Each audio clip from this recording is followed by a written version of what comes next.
इथे आम्ही सगळेजणच बसलोय आणि सोशल मीडियावर सुद्धा बरीच चर्चा सुरू आहे आणि एक महत्त्वाचा विषय जो समोर येतोय तो हा आहे की 272 चा आकडा भाजपानं स्वतःहून टच केलेला नाहीये आणि अशा याच्यामध्ये मोदी हे पंतप्रधान होतील का, व्हायला पाहिजे का, काय प्रतिक्रिया याच्या उमटू शकतील? विद्याताई, मला असं वाटतं मोदीच का, जर भाजपने हा जादुई आकडा पार केला तर मग नितीन गडकरींना का संधी देण्याचं? तुला न्यायचंय तिकडे?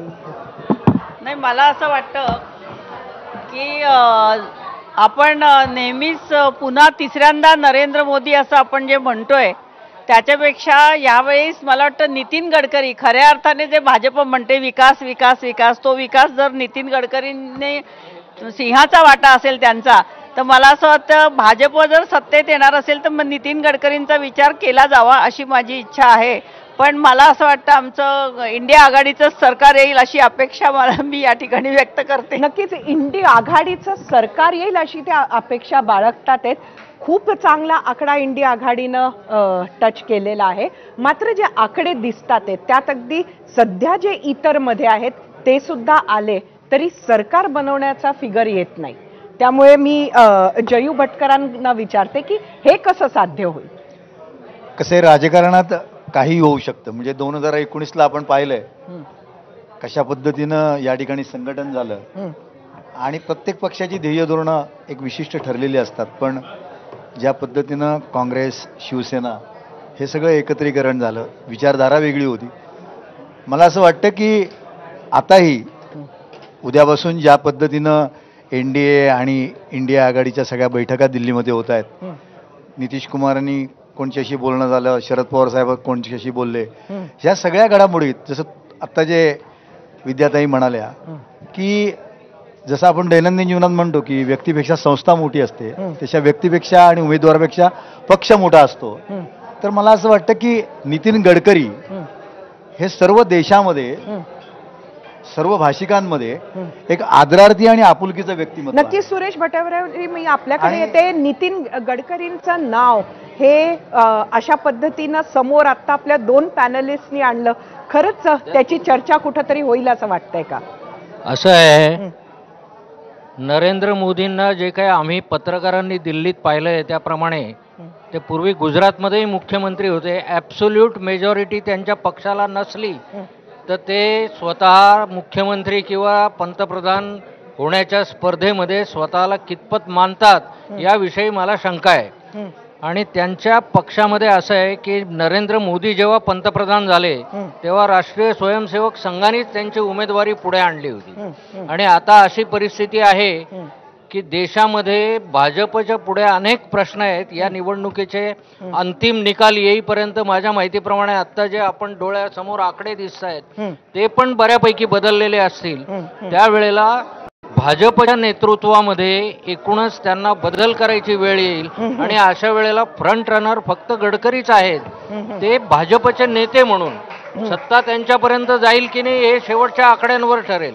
पण ते जर झाले तर ती एक स्वागतार्ह बाब महाराष्ट्राच्या दृष्टिकोनातून नक्कीच ठरेल.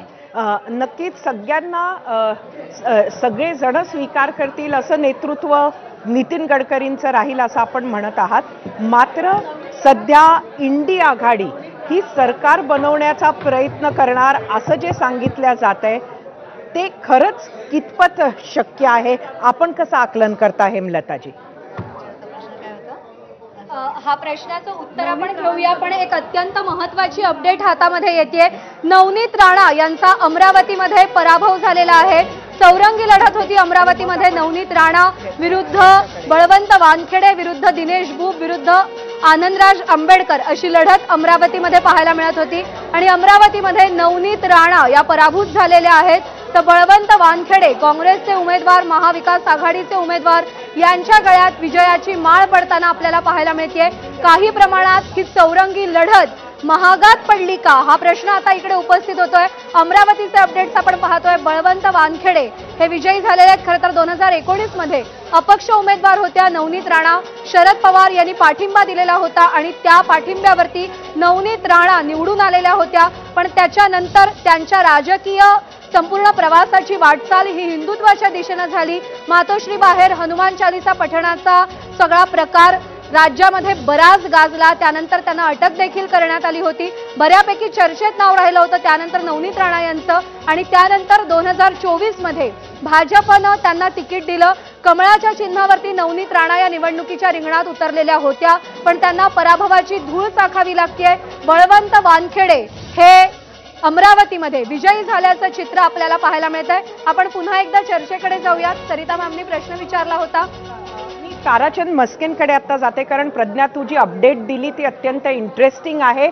आणि ज्या पद्धतीचा आज दिवसभर अमरावतीचे कल येत होते, कधी नवनीत राणा या पुढे होत्या, कधी वानखेडे हे पुढे होते, आणि एकंदरीतच बघितलं तर अनेक दिग्गजांना या निवडणुकीमध्ये पिछाडी बघावी लागलेली आहे. महाराष्ट्रामध्ये नवनीत राणा असो, सुधीर मुनगंटीवार असो आणि सुजय विखे असो. आपल्याबरोबर ताराचंद मस्के आहेत.